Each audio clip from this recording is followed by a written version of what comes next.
చలికాలం వచ్చిందంటే 90% అందరికీ కూడా జలుబులు చేస్తూ ఉంటాయి. దాని వెంట జ్వరాలు రెడీగా ఉంటాయి. అలాంటి వాటి నుంచి తప్పించుకోవడానికి, జలుబు చేసినప్పుడు రిలీఫ్‌గా ఉండటానికి మంచి ఇమ్యూనిటీ బూస్ట్ అయిన మటన్ సూప్ ఎలా తయారు చేసుకోవచ్చో చూపిస్తున్నాను. మీరు కూడా ఒకసారి ట్రై చేయండి. కుక్కర్‌లోకి ఒక గంట నూనె వేసేసుకుని, నూనె కాస్త వేడైన తర్వాత సన్నగా కట్ చేసుకున్న పచ్చిమిర్చి, ఉల్లిపాయ, టమాటా ముక్కలు వేసేసి కొంచెం వేగనివ్వండి.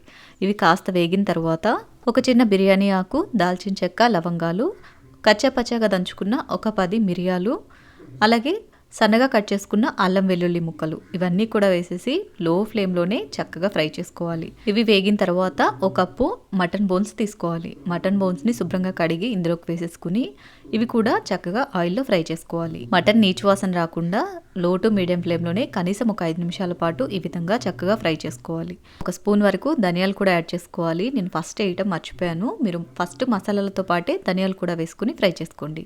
చక్కగా అంతా కూడా ఇలా కలుపుకుంటూ ఫ్రై చేసేసుకుని నెక్స్ట్ ఇందులోకి రుచికి సరిపడా ఉప్పు యాడ్ చేసుకోవాలి. ఉప్పు వచ్చేసి మీకు కల్లుప్పు కనుక అవైలబుల్ ఉన్నట్లయితే అది యాడ్ చేసుకోండి, లేదంటే ఇలా నార్మల్ సాల్ట్ యాడ్ చేసుకోండి.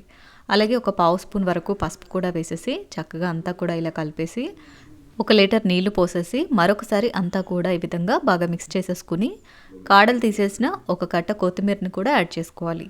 కొత్తిమీరని చిన్న ముక్కలుగా కట్ చేయకుండా ఇలా పొడవుగానే యాడ్ చేసుకోవాలి.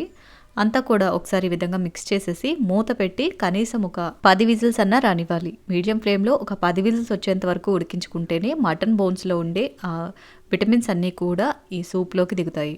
చూడండి 10 విజిల్స్ తర్వాత కూడా నీళ్ళు ఇంకా పలచగానే ఉన్నాయి కదా. ఇవి చిక్కగా అవ్వటం కోసం నెక్స్ట్ ఇందులోకి ఒక స్పూన్ కార్న్ఫ్లోర్ని కొద్దిగా వాటర్లో మిక్స్ చేసేసుకుని యాడ్ చేసుకోవాలి. ఇలా కార్న్‌ఫ్లోర్ వాటర్ యాడ్ చేసుకోవటం వల్ల మటన్ సూప్ అనేది కాస్త చిక్కగా బయట మనం రెస్టారెంట్లో తాగే మటన్ సూప్ లాగా అనిపిస్తుంది. చక్కగా అంతా కూడా ఇలా కలిపేసుకుని మళ్ళీ మీడియం ఫ్లేమ్లో స్టవ్ మీద పెట్టి కుక్ చేసుకోవాలి. ఇలా ఒక 5 నిమిషాల పాటు మీడియం ఫ్లేమ్లోనే కుక్ చేసేసుకుని స్టవ్ ఆఫ్ చేసేసి ఈ మటన్ సూప్ అంతా కూడా స్ట్రైనర్లోంచి వడకట్టుకొని తీసుకోవాలి. మటన్లో మనం వేసిన స్పైసెస్ ఏవైతే ఉన్నాయో అవి తాగేటప్పుడు ఇబ్బంది పెట్టకుండా ఈ విధంగా స్ట్రైనర్లోంచి వడకట్టుకోవాలి. ఇలా వడకట్టుకున్న దాంట్లోంచి మటన్ బోన్స్ పీసెస్ ఏవైతే ఉన్నాయో అవన్నీ కూడా సపరేట్ చేసుకోవాలి. స్పైసెస్ని సపరేట్ చేసుకోవాలి. తర్వాత మనం సపరేట్ చేసుకున్న మటన్ బోన్స్ అన్నీ కూడా ఈ సూప్లోకి యాడ్ చేసేసుకుని పైనుంచి కొంచెం కొత్తిమీర వేసేసుకుని వేడివేడిగా సర్వ్ చేసుకున్నారంటే ఎంతో కమ్మగా ఉండే మటన్ సూప్ రెడీ. జలుబు చేసినప్పుడు ఇలా వేడివేడిగా మటన్ సూప్ పెట్టుకొని తాగి చూడండి, మంచి రిలీఫ్ దొరుకుతుంది. అంతేకాకుండా జలుబు చేసిన వెంటనే జ్వరాలు రాకుండా ఇమ్యూనిటీ బూస్ట్ అవ్వడానికి కూడా ఇది చాలా బాగా యూజ్ అవుతుంది. సో తప్పకుండా మీరు ఈ వింటర్లో ట్రై చేయండి. మీకు ఎలా కుదిరిందో కామెంట్ చేయండి. ఈ వీడియో నచ్చితే లైక్ చేయండి. ఇలాంటి మరిన్ని ఇంట్రెస్టింగ్ వీడియోస్ని మిస్ అవ్వకుండా చూడాలి అనుకుంటే మినీ టీవీ రేణుస్ కిచెన్ ఛానల్ని సబ్స్క్రైబ్ చేసుకోండి.